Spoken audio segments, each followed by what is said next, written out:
So into the charts we go. Bitcoin, after initially pushing to the upside, has now fallen back down. Now what's interesting about this is we're seeing the stock market rally today, and also bank stocks are a little on the weaker side. Now remember, go back a couple weeks and we saw weak bank stocks equaled upside on Bitcoin. So again, that's not holding true today, and also the fact that the risk on is in the stock market is also not holding true. What does that tell us? It tells us that the charts are paramount. The charts are in charge. And what I mean by that is clearly we see the level right up here at 28,700. Yesterday we kissed that level. Today we pierced it, and look at Bitcoin pull back. So what this tells us again is you're stuck between support, which really is only minor, and resistance here and here, which is major. Okay, now can major not break? No, major can break. It just takes a lot of effort for it to break. All right, minor, my guess is if we come down again, we're going to break it, because minor again is obviously a weaker level, and in this case it is support, but weaker support.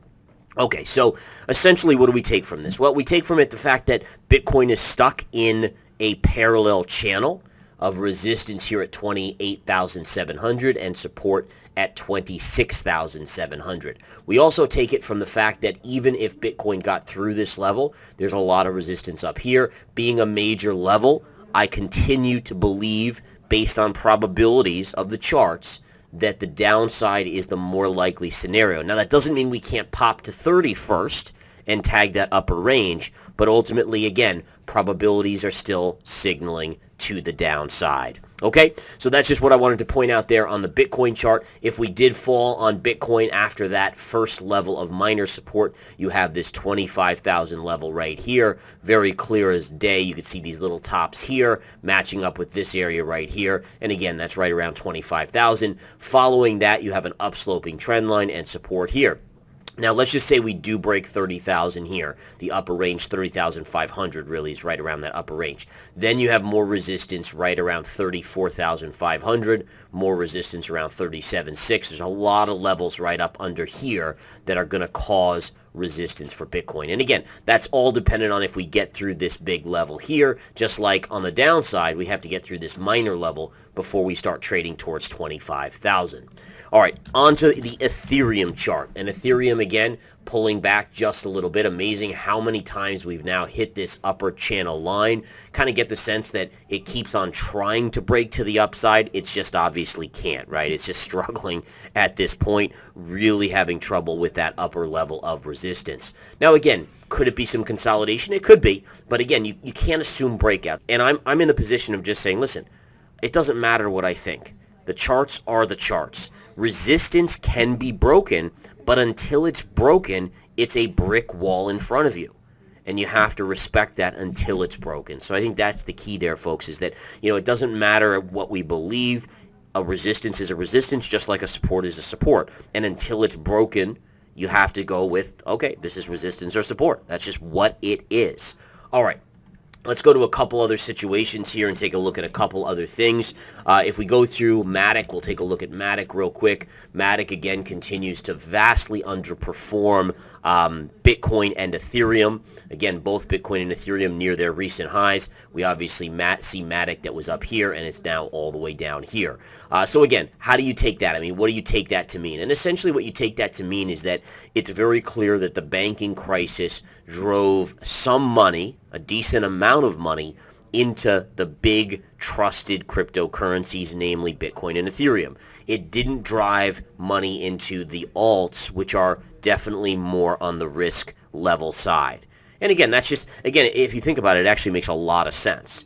It makes sense that people were trying to save their money from getting taken or losing it in the banks, and they said, okay, well, I'm not going to put it in a risky altcoin like a Solana or a Doge or anything like that, but at least I trust Bitcoin at this level, which again, it speaks to me in terms of the longevity of Bitcoin and Ethereum for the future, which is really, really good. And I've said this forever. I said, I'll hodl at some point, and I already have a tiny hodl position on Bitcoin, as you guys know from the 17 area, but I'll hodl Bitcoin and Ethereum longer term.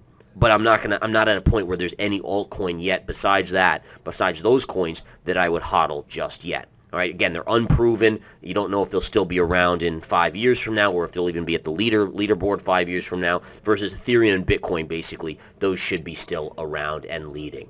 Okay.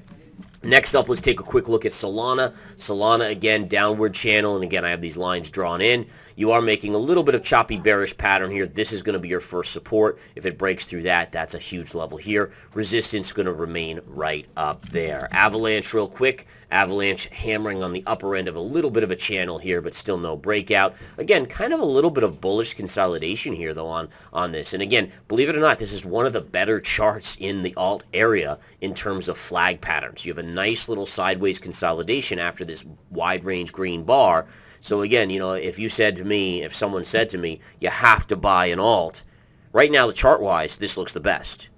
Okay, it just does. Now, it doesn't mean that I'm ready to commit capital there yet. It's very hard to commit capital when you see Bitcoin into or close to resistance because you know that in the crypto markets, generally things tend to fall. If Bitcoin's going to pull back, this is going to fall. But again, the chart is not a bad chart here on Avalanche. All right, let's take a look at a couple of the other ones, see what Polkadot's doing, then we'll look at Cardano. Polkadot, again, was peaking above this down-sloping trend line right here. It pulled back today, still kind of right on that line. Nothing new to report there. And Cardano, again, upticking just a little bit the last couple days, pulling back after it just touched this line here. That's pretty cool right there. So you're above this one, but then you slammed right into this one, which, again, look at that line all the way across, all the way down here. And again, that is resistance. If it continues up, this is your high pivot at 41, close to 42 cents.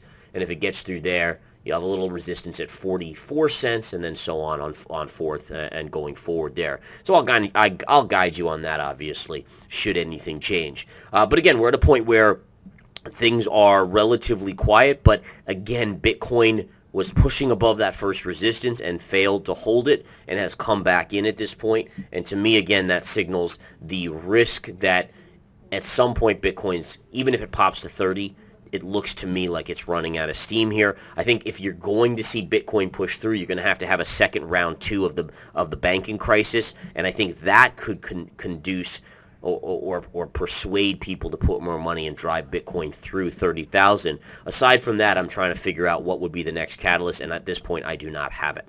All right, you guys have a wonderful rest of your day. As always, pleasure to keep you updated, and if I see anything, I'll be letting you know first thing. Take care.